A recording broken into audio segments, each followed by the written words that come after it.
Yeah, forever be grateful for Brice Williams and Juwan Gary for everything that they've done for our program, and been through some pretty special moments with within the history of Nebraska basketball. And I'm just so proud of both of those guys for everything that they've accomplished, not only on the court but more importantly off the court, and the growth that I've seen.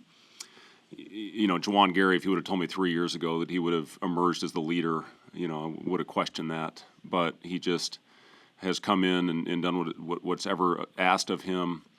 And, the kid plays with so much heart and effort. And I know he's going to go down as a lot of people's, up there with one of their favorites that's ever worn the uniform.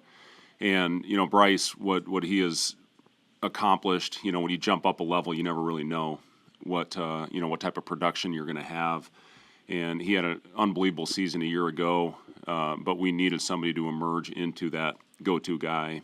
And when you need a basket, who's going to have the ball in their hands? And, Brice consistently has made the right play. And, early in the year, we had close games, and he was the guy that helped us, extend a lead and win some tight ball games kind of going away. And, what he did against Ohio State, and is in the record books right now. All-time leading scoring performance in a single game. Just everything that he has done, for this team, getting us in the tournament a year ago. I mean, still a lot of things to play out. I'm confident we'll play in some postseason. Hopefully it's the big one, but I think we're going to continue on, playing basketball after this. After this. They're both done.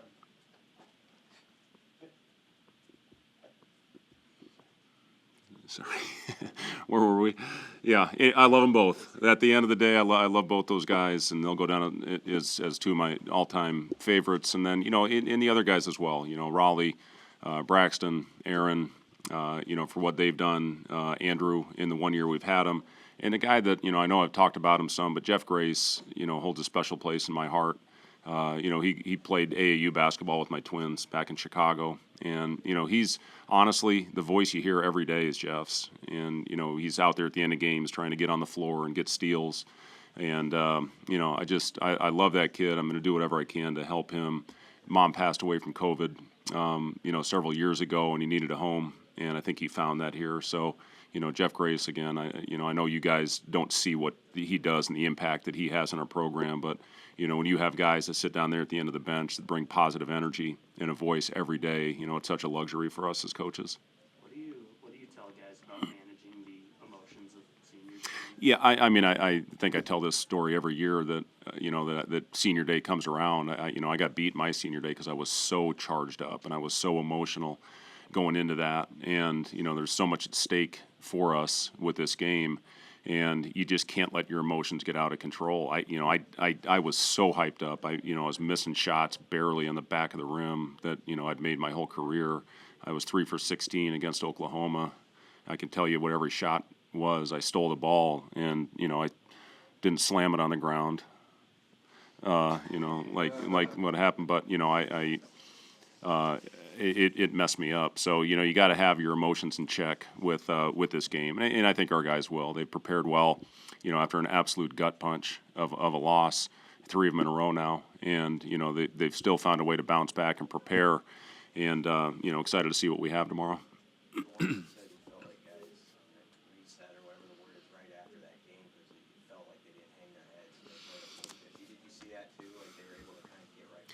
I'll say this. I walked in there, and Brice and Juwan were addressing the team, and I let them talk. I just let them go, and, just told them they were talking about how, they'll go to battle with those guys every day of the week. And, they, talked about how proud they were of the effort through some tremendous adversity that we faced in that game. And, we had to get over that. You can have hangovers, obviously, in this business, especially when, you repeatedly get kicked in the nuts, and that's what's in the gut, and that's what's happened to us on multiple occasions this year. So our guys, again, to have leaders, seniors, to be able to get your guys back on track quickly when those types of things happen. You have to have it. And again, those guys have done a great job emerging into the guys, the voice. You have to have it. Your best players have to be the guys that set the example and set the tone. And that's where Brice and Juwan, I really think have grown, into those roles. And again, I was proud of them when I walked in that locker room after the game, and those two guys, there was no head hanging, and those guys wouldn't allow it after the loss. From a former player's perspective, does a stretch like this motivate you to get over that hump more, or does it, I guess, how much mental toll does it take having games end like this? I'd love to lie to you and say it doesn't have any effect, but sure it does. I mean, when you have in all different circumstances, we miss a shot at the end of the game. Minnesota makes a shot at the end of the game. You saw everything that happened in the last game against Ohio State. We don't need to relive all that. And it's three completely different circumstances on how we lost those games. So yes, it does take its toll, to answer your question, Justin. But it is what it is, and we are where we are, and there's nothing we can do about it right now, except for go out and prepare for the next one. And that's what our guys have done a solid job of. And, I know Iowa's going to come in here hungry as well. There's a lot at stake in this game for all of us. So, we just got to be on point. We got to go out there and hopefully execute the plan and get off to a good start in an early game. When did you see that mental, verbal growth from Juwan? Do you remember when you saw him kind of having a different personality? I think most consistently, Wilson, it was this year. This year he became the you saw it at times last year, but it was more when things were going well.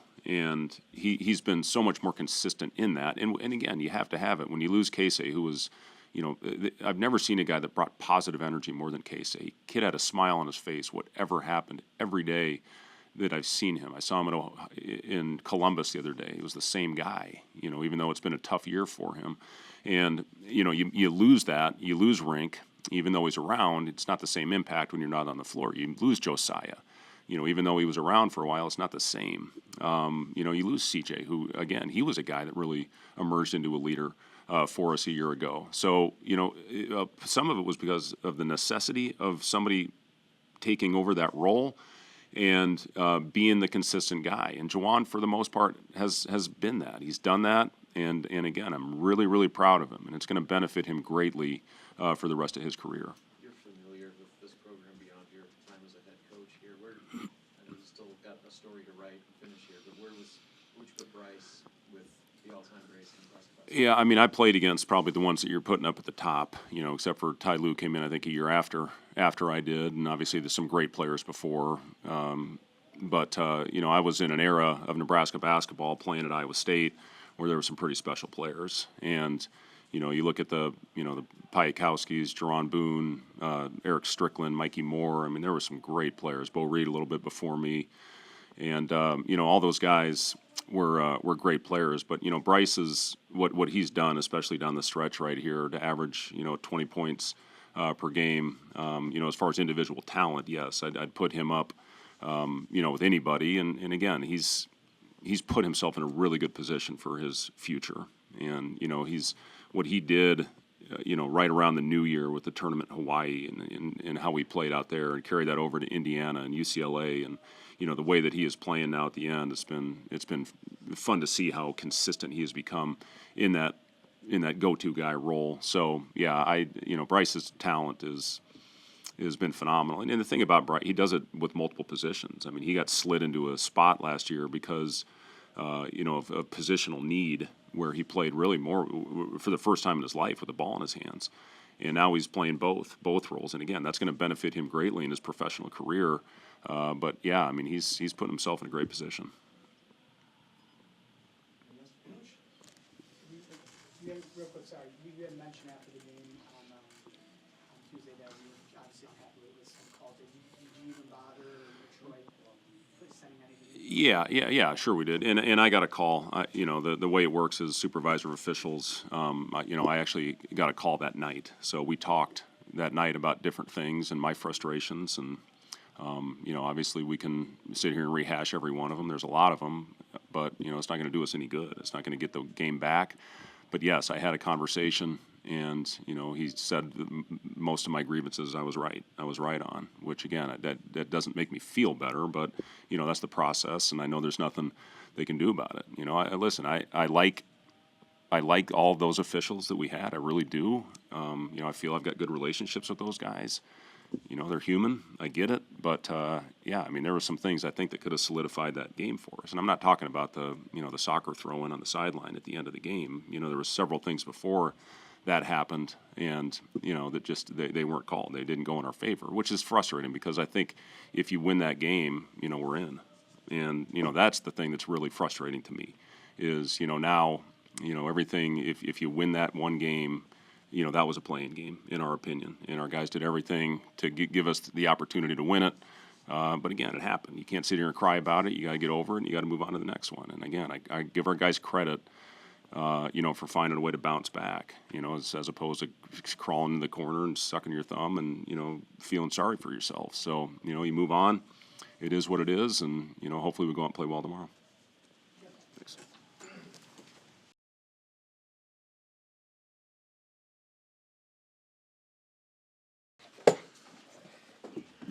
Sounds very well. About the questions? We got about eight minutes. What do you got? So, This is for both of you guys, I guess, on and off the court. When you look back at your respective times at Nebraska, what has this school, this team, the state, the city meant to you as players and then as people? Well, I've been for 3 years. Of course, that's you. Being from South Carolina, like, it's a whole different atmosphere.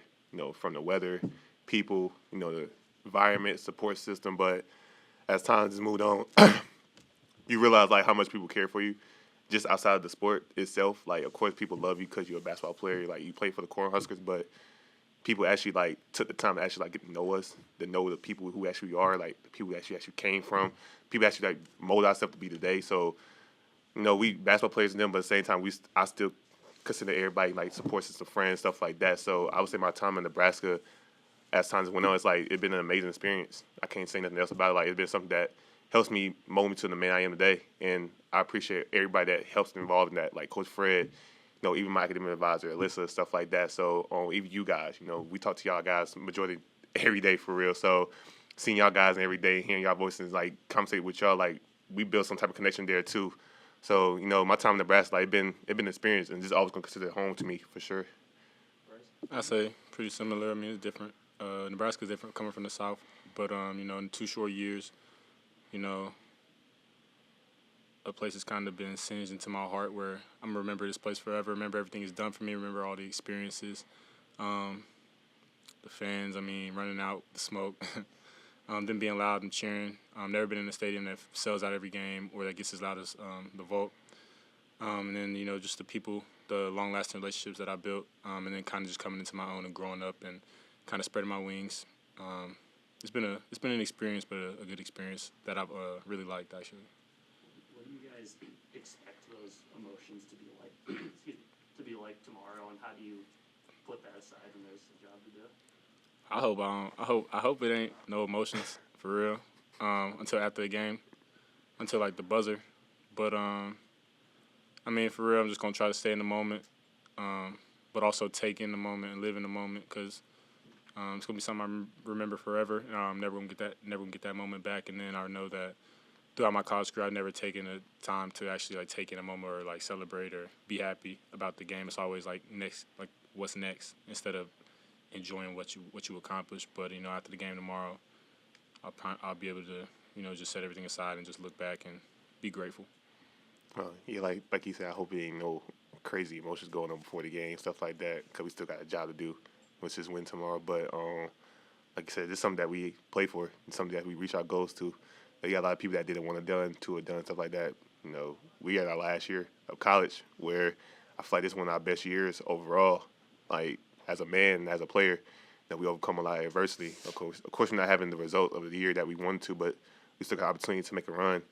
And that's what we're reaching for. So no matter how things go tomorrow, no matter how emotional everybody's going to be during it or before it, but we still got a job to do, which is win. After the game, of course, you get to sit back and just realize, like, man, like, I'm a Cornhusker. It's something that I embrace, something that I love to be, something I always going to consider home. And, I'm pretty sure a lot of people, it's grateful for me and Brice to even come back here, stuff like that for last year. So, I'm just going to say thank you to everybody, the state of Nebraska, just for, bringing me in, just loving me for who I am and just embracing me all the aspects for sure. So, tomorrow's going to be a big day for a lot of people, but at the same time, it's still going to be one hell of a day for Nebraska sports for sure. When you guys look back on your legacy here, you obviously got the program back to the NCAA tournament last year, and like you said, you're still fighting for that this year. Just how important has that aspect been of your time here in Lincoln? It's been something that I mean, last year going to the NCAA tournament, even though we fell short, it was an experience that I never experienced before. I know that's different for Juwan, but you know, just seeing everybody rally behind you, you doing things you dreamed of as a kid, playing on the court. Just being there is an accomplishment itself. Not everybody talks about it, but just being there was an accomplishment, and you know, it was a big deal. Yeah, like, you know, making it to the tournament is something that you always dream for. You know, growing up as a kid, you always watching March Madness, be like, man, I can't wait to be in them shoes. And last year was one of the first times in many years that Nebraska got in them shoes again. And, you know, like Brice said, we fell short, but just seeing how happy everybody was just to get there. Like, just seeing the environment of Memphis, like, you couldn't tell me you couldn't see no other thing but this red in Memphis for sure. Like, just the facility that we was playing in was just packed out. You would thought we still back in the PBA. But just to feel how everybody joy of just seeing us make it there. Just imagine us just winning that first game. It's going to be like a whole parade going on. So that's what we ready for. That's what just to cut them ties for sure. Like, we know we could get there, but just giving them that hump just to win that first game, it's going to be something special. To where once they win that first game, I feel like anything could happen at that point. You know, anything goes got a limit. So I feel like when we win that first game in the tournament and we get there, it's going to be amazing. I can't wait for sure. Juwan, a while back, Fred said if you had told him when you first got here that you'd be one of kind of the main voices on the team, and he's not sure he would have believed you. How have you? I guess what's gone into that development for you of being more of a talker, being more of a vocal guy?